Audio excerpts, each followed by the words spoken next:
SDN was formulated para sa lahat ng mga dog breeds, but specifically, dinevelop ko ito 10 years ago para sa mga working dogs namin sa Manalo Canine. Guys, papakainin ko si Daphne ng SDN ngayon.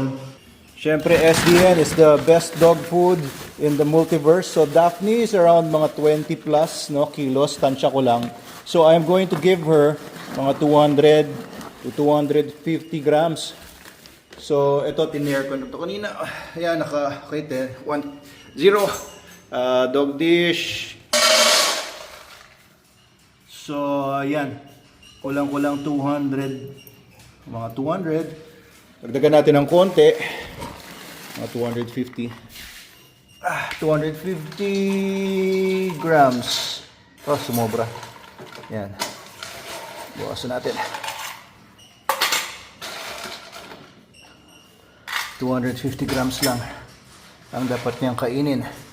Kasi pag sumobra tayo sa SDN, guys, ay sayang lang.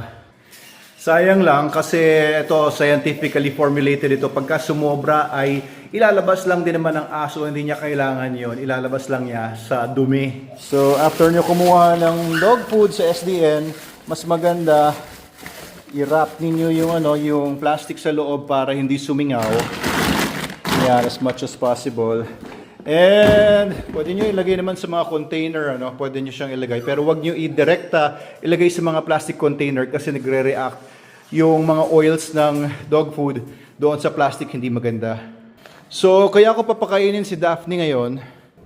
Paano kasi kagabi nakita ko, ang nagpakain siguro si Ate Marina. Tapos tapon-tapon niya yung SDN niya doon sa floor. Pagka ganon, inisip ko, baka pinakain siya tapos tinapon-tapon lang yung food. Baka kaya gutom ito. Kaya ngayon, tanghali pa lang, papakainin ko na siya. Lalagyan natin ng konting tubig. So, tap water lang naman nilalagay ko. Just enough na mabasa siya. Ayan, pwede natin ibabad, pwedeng hindi na. Pero pagka basa kasi, mas less ang tendency na magtatapon-tapon. Alright. Feeding time natin. So, titingnan natin guys kung ano maging reaction niya doon sa dog dish. Diba sinisira niya, ginagawa niyang football. Sabi ng isang nag-comment, baka daw magaling sa football ito. Papakainin natin, titingnan natin kung papaano niya tatratuin tong dog dish na ito. Okay. Okay, Daphne, gutom ka ba? Okay, eat ka na. Ayun, very good. Very good. Sige lang, huwag kang mahiya. Nakakamera shy ka ba? So, ayan, SDN was formulated para sa lahat ng mga dog breeds. But specifically, dinevelop ko ito 10 years ago para sa mga working dogs namin sa Manalo Canine. And Manalo Canine has been the premier canine service provider sa Pilipinas and internationally. Nagpapadala tayo sa mga dogs sa Afghanistan, Iraq, US, Brunei, etc. Pinakamatitinding mga aso. So may nag-comment din, bakit daw si Daphne ay maliit daw kumpara sa mga ibang mga dogs ko. Okay, pag-usapan natin yan dito sa video na yon. So ayan, gustong-gusto ni Daphne yung kinakain niya. So that's SDN guys. 1 meal a day na lang si Daphne kasi nasa mga 1-year-old na naman siya. So 1 meal a day is enough. Hindi na kami nagbibigay ng mga supplements like mga vitamins, calcium, mga omega, mga fish oil. Hindi na po, wala na po. Kompleto na po kasi ang SDN. Kapag magbigay pa kayo ng ibang mga nutrients ay magkakaroon lang ng imbalance. So since kompleto na po yung SDN, hindi nyo na po kailangan maghalo ng kung ano-ano. Kahit pampalasa, kita nyo naman. Sinunggapan lang kagad ni Daphne. Hindi na ako naglagay ng mga, alam nyo yun, mga ground pork, ground beef, or mga appetants, mga pampalasa. Gustong-gusto niya, Eto, dire-diretso ko lang yung video, makita ninyo kung papaano niya ubusin agad. And makikita rin natin kung anong gagawin niya kapag naubos na yung dog food. Tapos, continuous yung training niya na hindi siya magwawala doon sa dog dish niya. Pagagalitan natin siya once na may gawin siya na na hindi maganda doon sa dog dish, 'di ba? Nakita niyo yung video last time na 2 days ago. talagang sisiraan niya yung dog dish at nagwawala siya. Pero laro lang yon, guys, hindi ibig sabihin gutom yung aso nun. She was not hungry, pero yun talaga ugali niya. And it was it was not corrected nung nasa kennels pa siya sa Manalo Canine. Hindi nako-correct yon, kaya naging ugali niya yon. So may mga nag-comment din, no, ganun din daw yung aso nila. Pinakita pa yung video na ganun din yung ginagawa ng aso nila. Ayan na. Sige, tapos na yung, ubos na yung dog food niya, ubos na yung SDN niya, the best dog food in the multiverse. So, sarap ba? Good girl. Masarap ba, Daphne? Very good. So, okay, very good naman dahil hindi niya binanatan yung dog dish. Hindi lang natin alam kung aatras tayo dito. Atras nga tayo. Sige. Atras tayo dito. Hintayin lang natin para ma-correct natin yung ugali niya. Ayan, ayan. Hey! Yun. Kasi inumpisahan na niya. So, buti na lang naagapan ko kagad sigawan. Kasi malamang kahapon nasira yung training nito. Siguro nung pinakain ni Ate Marina ay nagkatapon-tapon yung dog food eh. So, ginanyan niya yung dog dish niya. Siguro may laman pa noon. Tapos, pag tuyo pa, talsikan talaga. Okay, so that was good. That was good. Na-correct ko siya. Kuha nga akong upuan. Hintayin ko siya na gumawa ng masama para ma-correct natin. Adam, pwede mangingin ng isang upuan dito? Isang upuan. Pabantayan ko kasi si Daphne. Ayan, oh. So, na-correct ko siya isang beses. Hopefully, sa patuloy na gano'n, no? Patuloy na pag-correct sa kanya for mga 1 or 2 weeks, eventually, hindi na niya gagawin yung gano'n. Thank you, Adamski boy. Pogi-pogi talaga ni Adamski boy. Sige, bigyan mo. Okay, habang naghihintay tayo dito ng gagawin ni Daphne, pag-usapan natin yung isang comment. Sabi, hindi lang isa, parang dalawa yung nag-comment, bakit daw maliit si Daphne compared sa mga ibang mga aso natin. Like, ayun, si Logan. Kita niyo si Logan ay tutulog lang kasi kagabi puyat yan kung ano-anong pinaggagawa niya dito sa paligid. Yan ang gwardiya natin sa gabi. Ito, hindi ko muna pinakawalan at baka manira pa ito ng mga halaman eh. So, iti-training ko pa ito bago maging reliable na bantay dito sa bahay. At mukhang medyo matatagal-tagalan pa ako dito. Kasi hindi naman ako full-time na nagte-train and hindi naman ako full-time na nandito sa bahay. So, pag ganito-ganito lang ang training natin sa kanya. So, ayan, umupo siya, meaning medyo kumalma na siya. Ayun yung dog dish. Hindi niya pinapakialaman. Okay, so ang mga Belgian Malinois, pasok naman siya kung totoosin sa standard size ng Belgian Malinois. I think kung tatansyahin ko baka nasa mga 22 inches siya in the withers, no? Mga 22 inches. Si Logan nasa mga 26 yan. Maximum yon ng males sa Belgian Malinois breed standard. And yung 22 to 23, hindi natin alam, baka tumangkad pa ito si Daphne, no? Pero nasa mga 1-year-old na nga ito.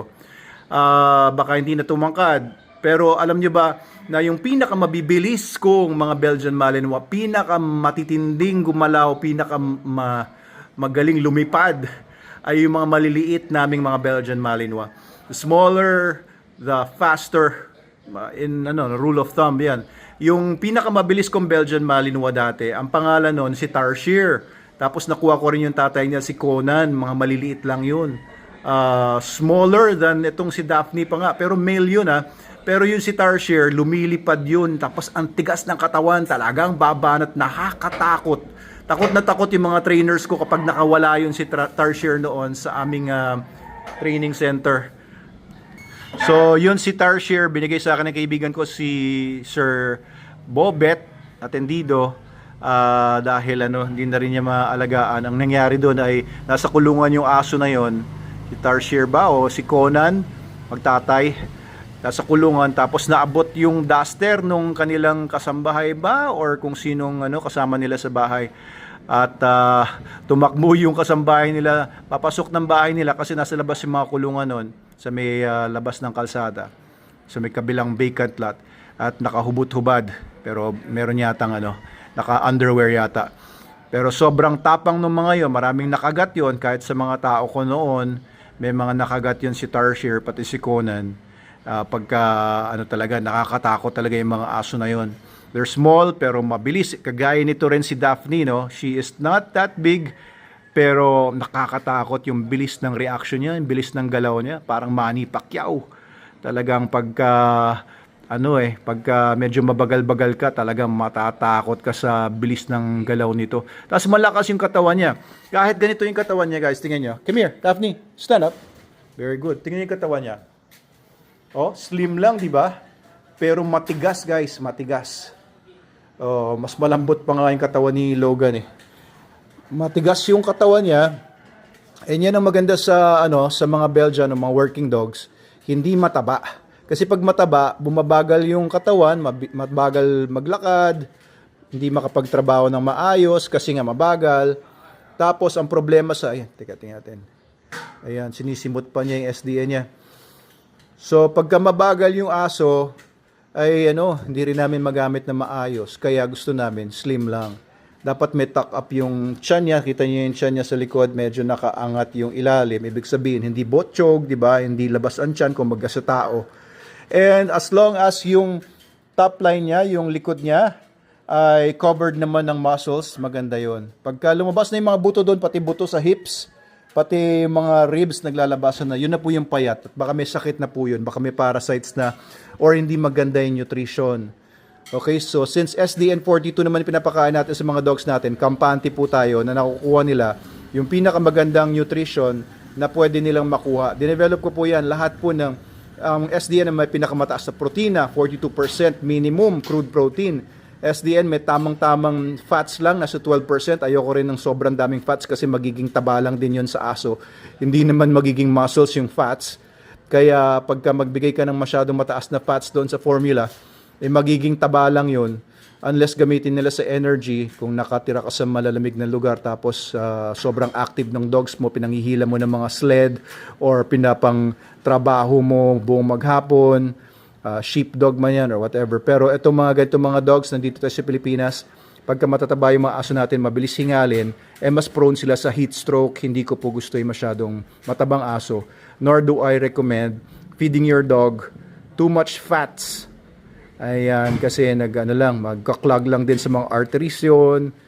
May mga dogs na rin ngayon namamatay dahil sa heart disease, sa stroke.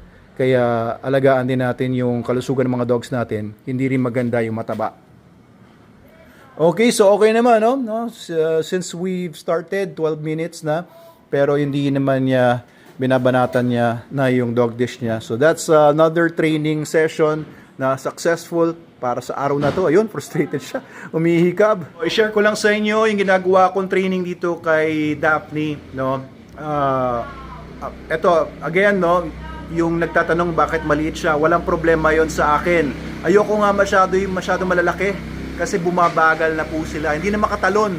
Kapag kailangan ng pumanik ng mga pader o kailangan ng tumaas sa mga obstacles, no? Pagka sa training namin, hindi na kaya ng mga masyado malalaki. Her size is actually more ideal for many applications, no, sa work talaga. So Daphne, tingnan natin kung anong mangyari, pero gusto ko yung bloodline nito kasi siya nga ay apo ni Big Roy, ang champion, parang national champion yon sa KNPV, sa Royal Dutch Police sport program nila. So, si Big Roy, ang lolo niya sa nanay at lolo niya sa tatay side.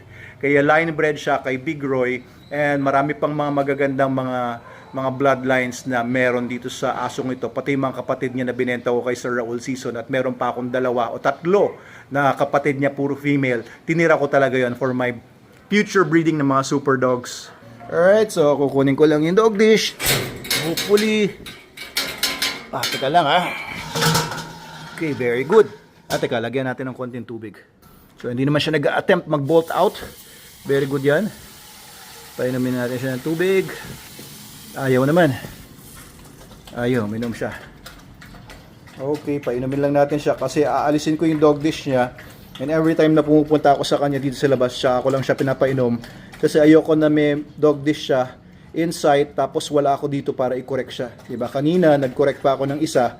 So, pagka mga ilang beses na ginawa ko yung ganitong exercise, tapos hindi na niya ina-attempt na wasakin yung dog dish or paglaruan yung dog dish, then I can leave the dog dish alone with water para 24/7 siyang may tubig na available for drinking.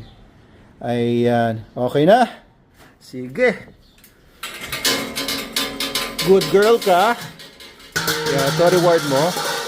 Good girl. Very good. Lambing eh. Oh. Pero ang lakas niya guys. Alam niyo, papayat-peto. Pero, ang lakas oh. Pag dinidiin niya yung ulo niya sa kamay ko. Malakas na aso to. Kaya, huwag niyong maliitin yan si Daphne. I-lock natin to. Kasi nag-attempt itong magbukas ng pinto. And I think kaya niyang buksan yan kung gugustuhin niya. Hey, good girl. Next mga videos natin, subukan naman natin siyang ilabas. Okay, mga next videos yon. Dito muna siya sa cage habang nag-a-accustom pa siya dito and sa mga nangyayari sa paligid. Okay, Doc Abel Manalo po ito, the Vetrepreneur sa Manalo Group of Companies. Please follow and share this video kung may mga comments pa kayo, kung gusto niyo makita pa, kung may comments kayo, negative or positive tungkol sa mga ginagawa ko sa mga videos, please comment below. Pag-usapan natin. Mabuhay kayong lahat.